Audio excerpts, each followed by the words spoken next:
odluka. Izvolite.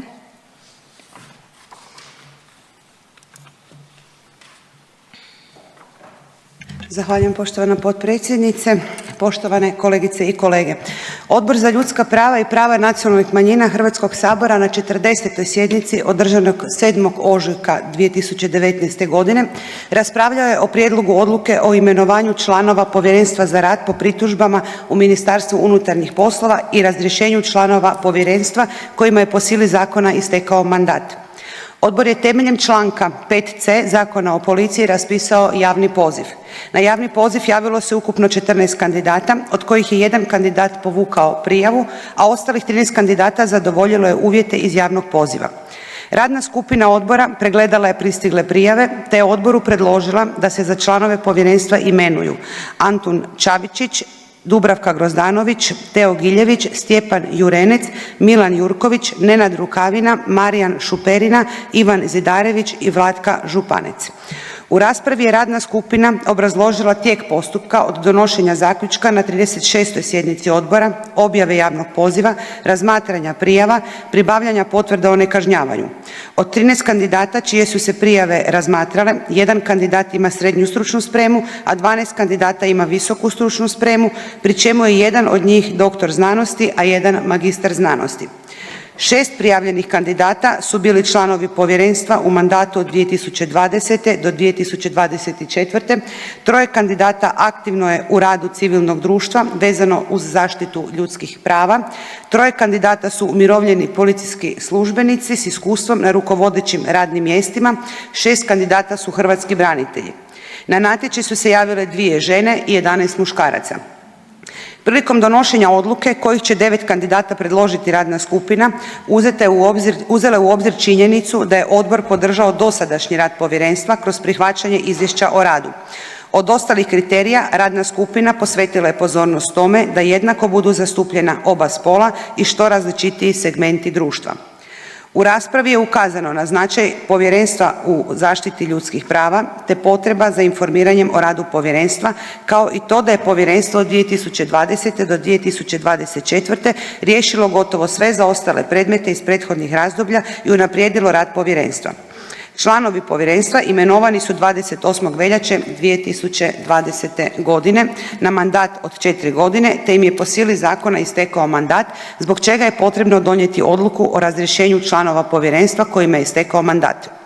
Nakon provedene rasprave o razrješenju i imenovanju članova povjerenstva temeljem odredbe članak 5c stavak 2 Zakona o policiji, Odbor za ljudska prava i prava nacionalnih manjina je većinom glasova, 9 glasova za i 1 glas suzdržan, odlučio Hrvatskom saboru podnijeti: prvo, prijedlog odluke o razrješenju članova povjerenstva za rad po pritužbama u Ministarstvu unutarnjih poslova i drugo, prijedlog odluke o imenovanju članova povjerenstva za rad po pritužbama u Ministarstvu poslova.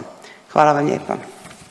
Hvala potpredsjednici odbora. Otvaram raspravu. Prva na redu je zastupnica Boška Ban Vlahek u ime Kluba zastupnika SDP-a. Izvolite. Zahvaljujem.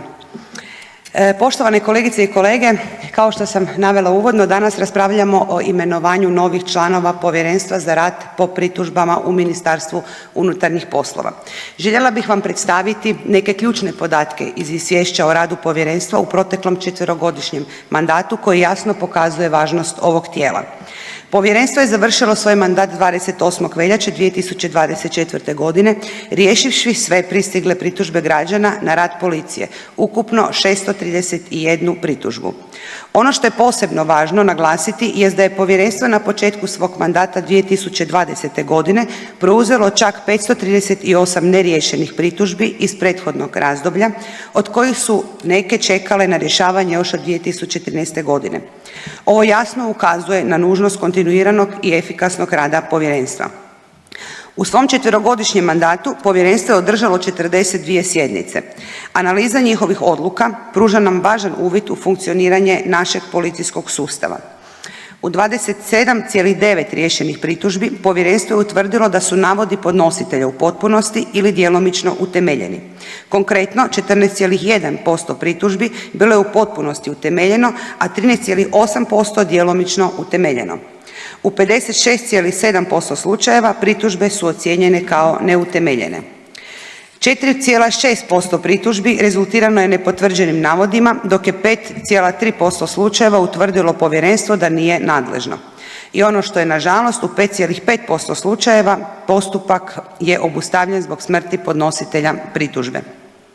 Ovi podaci nam govore mnogo. S jedne strane činjenica da je više od četvrtine pritužbi bilo barem djelomično utemeljeno ukazuje na to da postoji prostor za poboljšanje u radu naše policije. S druge strane, visok postotak neutemeljenih pritužbi sugerira da građani možda nemaju uvijek jasnu sliku o ovlastima i procedurama policijskog postupanja.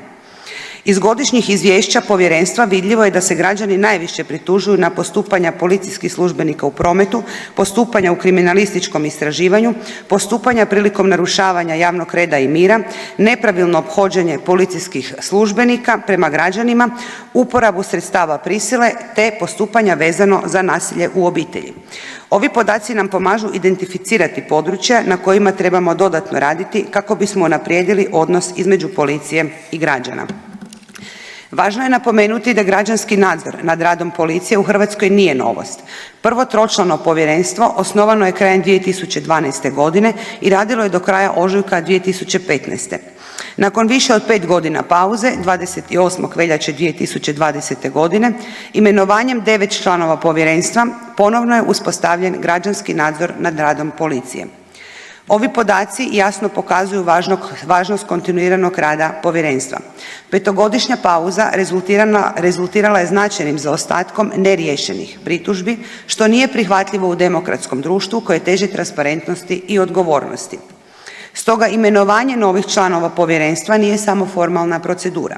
To je osiguravanje kontinuiteta ključnog mehanizma nadzora nad radom policije.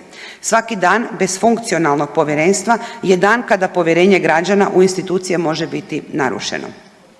Stoga od novih članova očekujemo istu razinu predanosti i efikasnosti kako je pokazalo prethodno povjerenstvo. Njihova neovisnost i nepristranost bit će ključne u održavanju povjerenja javnosti. Također moramo osigurati da povjerenstvo ima sve potrebne resurse za svoj rad. Činjenica da su uspjeli riješiti sve zaostale pritužbe, neke stare i više od 7 godina, pokazuje koliko je važno da ovo tijelo radi kontinuirano i efikasno. Nadalje, rezultati rada povjerenstva trebaju biti smjernica za unapređenje policijskog sustava.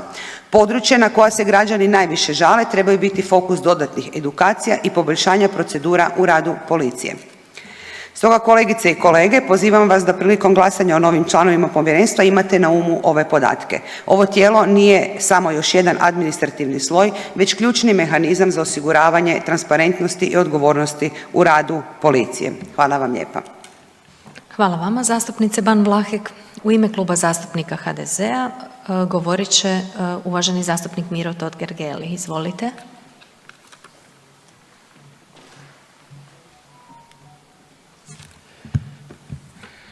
Hvala poštovana potpredsjednice, poštovani kolegice i kolege zastupnici. Klub HDZ-a podržat će odluku o razrješenju članova Povjerenstva za rad po pritužbama u Ministarstvu unutarnjih poslova jer je mandat tih članova istekao 28. veljače, a odbor kao predlagatelj pokrenuo je na vrijeme novi natječaj kao što je to u ime predlagatelja potpredsjednica odbora i izložila. I u prošlom sazivu proveli cijelu proceduru, radna skupina odradila sve što je bilo potrebno za odabir i odbor uputio Hrvatskom saboru prijedlog. Međutim, kako se Hrvatski sabor raspustio, ovo povjerenstvo nije imenovano i zbog toga smo na odboru u ovom sazivu sabora donijeli jednoglasnu odluku da podržimo upućivanje iste te odluke ponovo u proceduru i zato će Klub HDZ-a podržati i prijedlog odluke o imenovanju članova Povjerenstva za rad po pritužbama u Ministarstvu unutarnjih poslova. Od postojećih članova 5 članova se predlaže istih, a 4 člana su nova. Ovi članovi koji su novi to su Antun Čavčić koji je diplomirani kriminalist, umirovljeni policijski službenik, dugogodišnje iskustvo ima na području gospodarskog kriminaliteta, od odjela sve do načelnika sektora Policijske uprave Zagrebačke i ujedno je i hrvatski branitelj. Isto tako Stjepan Jurenec, diplomirani kriminalist, umirovljeni policijski službenik koji je cijelu karijeru proveo u policiji od općeg kriminaliteta, delikata protiv opće sigurnosti, krvnih delikata, zapovjednika policijske postaje, voditelja službe policijske uprave, voditelja službe za unutarnju kontrolu, voditelja projekata na Policijskoj akademiji i isto je hrvatski branitelj. Novi je isto tako i Ivan Zidarević, diplomirani geograf, kandidat civilnog sektora, dakle Europske civilne inicijative, aktivan u brojnim akcijama i projektima civilnog sektora o zaštiti ljudskih prava s nizom edukacija civilnog sektora vezanih uz zaštitu ljudskih prava. Nova je i Vlatka Županec, završila Pravni fakultet u Rijeci, stručni specijalist javne uprave, službenica jedinice lokalne samouprave, obavlja poslove voditeljice Ureda za financije, proračun i računovodstvo, pročelnica upravnog odjela, savjetnica za opće upravne poslove i pročelnica ureda grada, sudjelovala u pripremi brojnih projekata EU i projekata Ministarstva RH za potrebite. Radna skupina koja je donosila odluke o tome koga da se predloži, vodila se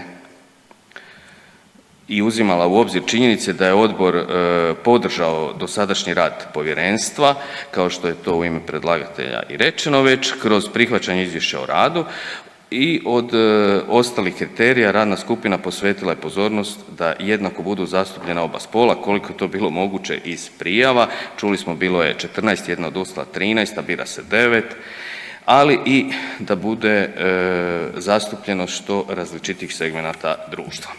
Kako je povjerenstvo što prije počelo sa radom, Klub HDZ-a podržava ovaj prijedlog. Hvala. Hvala vama kolega.